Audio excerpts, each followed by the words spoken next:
All right, so in this video, we're in Unit 5 still talking about nerve function, going a little bit deeper into that, specifically looking at this thing called the synapse. The synapse is basically a space between a neuron and its effector cell. And so if you think about it this way, the neurons are functionally connected by these synapses. It could be one neuron to another neuron.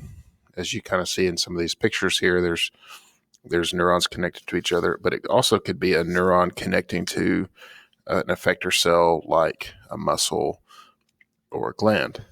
And so you have the presynaptic neuron.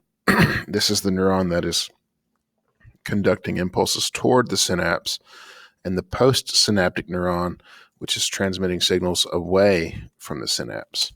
In the peripheral nervous system in particular, it could be a neuron, but it could also be a muscle cell specifically or a gland cell specifically. So there are two different kinds of synaptic connections. There are chemical synapses, which we'll spend a lot of our time on, and electrical synapses, which we'll get to in just a moment. And so going back here to this one real quick, just a couple of these terms I want to just show you how to kind of process them. So you can see the axodendritic synapse. So think about, what does that mean? This is between an axon terminal and the dendrite of another cell. So here's the axon terminal right here. These are dendrites of this cell, and it's connecting that. You can have an axosomatic synapse where you have the axon connecting to a somatic, like the soma or the cell body of another one.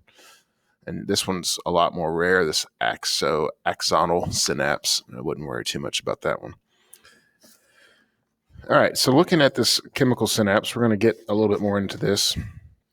It's the most common type of synapse found, specialized for the release and reception of neurotransmitters, which are these chemicals that are found at the axon terminal, released by the axon terminal, and they affect this postsynaptic neuron or postsynaptic cell, whatever that is.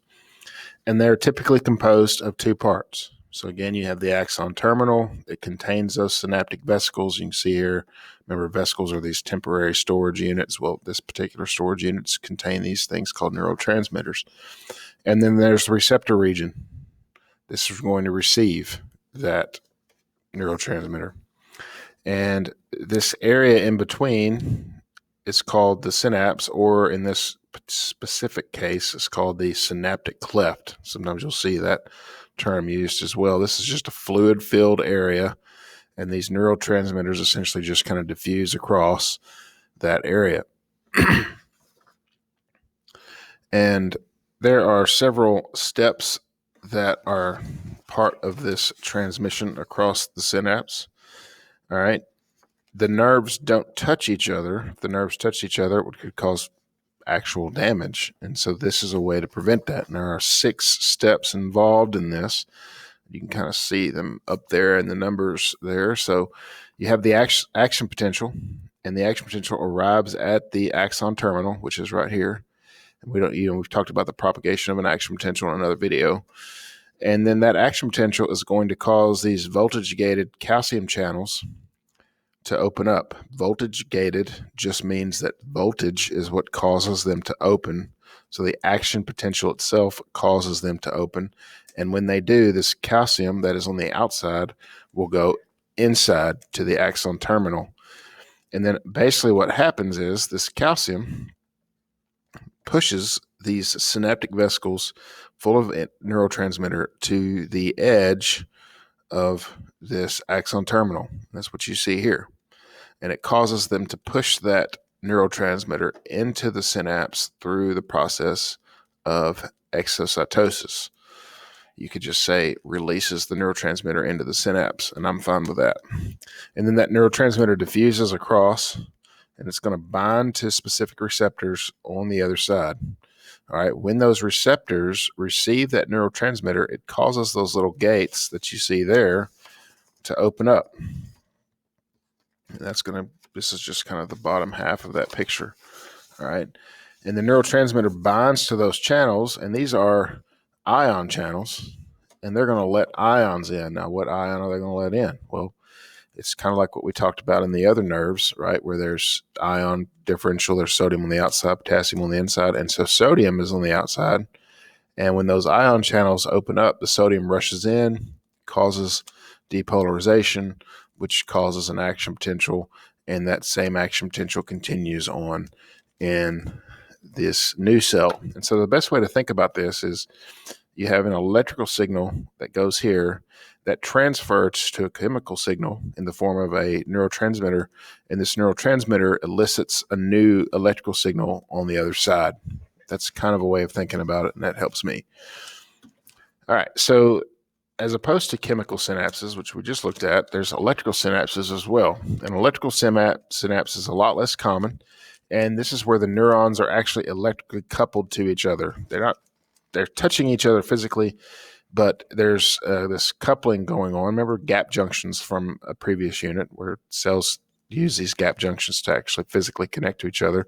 And so in this form, gap junctions are used to connect the cytoplasm of these two neurons. And so communication is very rapid, and it can go in one direction or another. And this is typically found in the brain. A lot of places in the brain, in areas involved in emotions, memory, and even like some of your rapid eye movements are directly have these kinds of synapses involved with them. And they are also found in embryonic nervous tissue as well. All right. So a little bit about postsynaptic potentials. I talked about this briefly when I talked about a new action potential is formed on that postsynaptic cell. All right, so what does that mean? Well, there are two different kinds of postsynaptic potentials. It is a graded potential. Remember the graded potentials we talked about? And one of those is called an EPSP, or an excitatory postsynaptic potential. All right, an EPSP, excitatory, so it's going to cause something to happen, right? And so excitatory postsynaptic potentials can trigger an action potential if it has enough threshold strength, but it doesn't necessarily do that. And so it could just be a small graded potential, but it could trigger an action potential. An inhibitory postsynaptic potential, just think of the word, it inhibits, so it stops something. This is reducing that postsynaptic neuron's chances of causing an action potential. So this is actually turning that signal off as opposed to turning it on. Pretty simple.